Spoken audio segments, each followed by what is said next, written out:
everyone, welcome back to my channel. My name is Heather and today I am back to talk about my February pile of possibilities. I am becoming more and more of a mood reader and more spoiled for choice, which means I am also becoming more and more indecisive, which makes life really difficult when trying to create a TBR. So I have looked through my books and I will explain the books that I definitely want to read in February, the ones that I might read in February, and what factors may or may not influence my reading of those books. Since February is notoriously Valentine's Day month, I thought I couldn't go wrong with a few romance books, and these are ones that I have been itching to read in the first place. They're both historical romances as well. And the first is Gabriela and His Grace by Liana de la Rosa. This is the last book in her Luna Sisters series. It's a trilogy.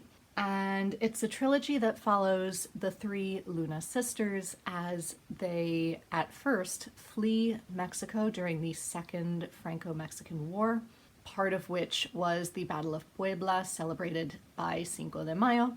And their father is an important diplomat, so he gets them out of the country to go to London to live with their uncle, who is the Mexican ambassador. And so they make their life now in Victorian London, trying to forge a new life for themselves, but without letting on too much as to who they are and how important their family is to the war, while also trying to raise European awareness about this war and what it's doing to Mexico and its people. Very tricky situation, made more complicated by the fact that each book follows a different sister who finds her own romance along the way. So we are now in the last book, so we are following the youngest sister, Gabriela, and I cannot wait. These are fun. There is always a very dangerous element that leaps in last minute, and I am hooked from beginning to end. I also have to continue with Anton du Bex's Buckingham series, the next book of which is The Ballroom Blitz.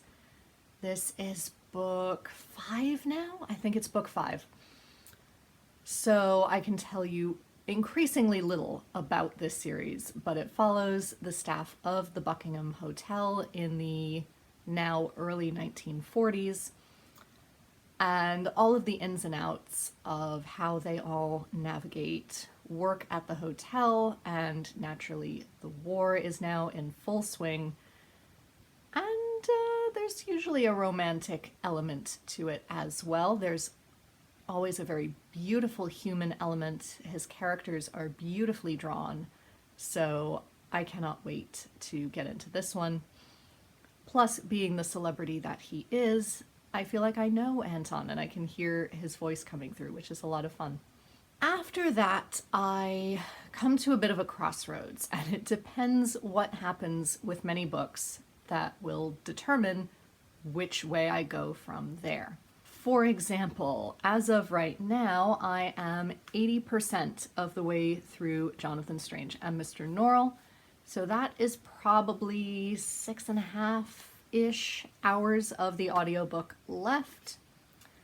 So I could conceivably finish it this month.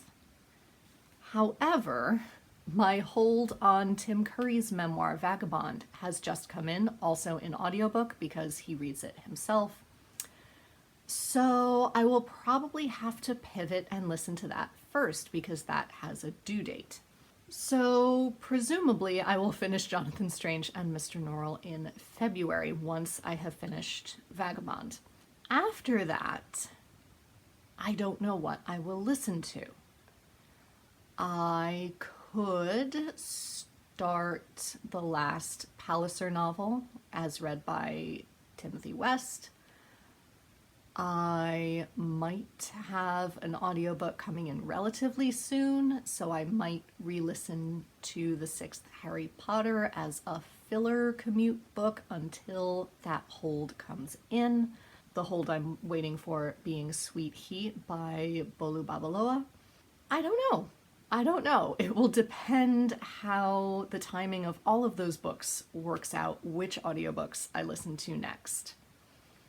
I also have to get through a couple of arcs, so my goal is to read through at least one a month. So that means that in February I will be trying to read Beyond Five Willows, Behind Five Willows. I will put it up here. And this is an arc of, I think it's a Pride and Prejudice retelling, but it's set during a specific Korean historical era. And I don't remember the name of any Korean historical eras, despite having watched one or two historical K-dramas. I just don't know enough about Korean history to keep the eras straight the same way I do Western history. But I'm still really intrigued to see what Pride and Prejudice would look like in a setting that I'm not as familiar with. So I will let you know what I think of that one once I read it. Then, because I have been back to work and utterly exhausted, my January TBR has not shrunk the way I hoped that it would when I set it up. So I have sifted through it, and I feel like these would also match the cozy and or vaguely romantic theme that I'm going for with my other book choices. So these could stay on the TBR as well. These are The Light Years by Elizabeth Jane Howard, Red, White, and Royal Blue by Casey McQuiston, Great Writers and the Cats Who Owned Them by Susanna Fullerton, Desperate Remedies by Thomas Hardy, and An Old-Fashioned Girl by Louisa May Alcott. So those could stay on the TBR. If you want to hear more about those, go back and watch my January TBR where I went into more detail. Or I could go into something completely different. I might desperately need to read Human Rights by Juno Dawson now and not wait until maybe March like I was hoping to, because I feel like it would be a good book for Women's History Month. It's not historical, but still very much a story of powerful women. I could decide on something completely different. I really don't know, but these are all of the possible directions that my reading could go in February.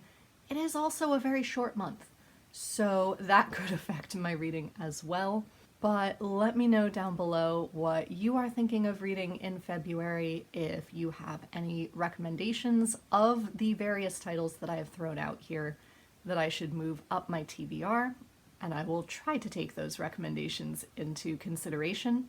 Or if you have other books that I should add to my TBR based on the ones that I've listed here. Until next time, be safe, be well, and happy reading. Bye everyone.